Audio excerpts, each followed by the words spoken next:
चली राबू कवन डराम जब हम कहिला कदेनी बहाना अब कि न चली राबू कवन डराम किनी के कामर ले आई जीजाजी किनी के कामर ले आई जीजाजी दीदी के संगी असो हमरो के देव घर ले चली रउआ घुमाई जीजाजी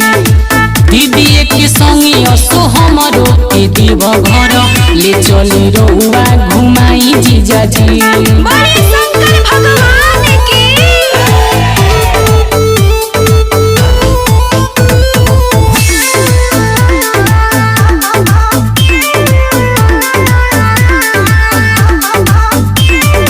राहुल रउआ मानी मोरा बात जी हमरो के ले चली अपने साथ जी जीजाजी राहुल रउआ मानी मोरा बात जी हमरो के ले चली अपने साथ जी लालू ना दिलावा दुखाई जीजाजी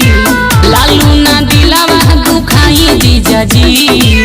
दीदी के संगी असो हमरो के देव घर ले चली रउआ घुमाई जीजाजी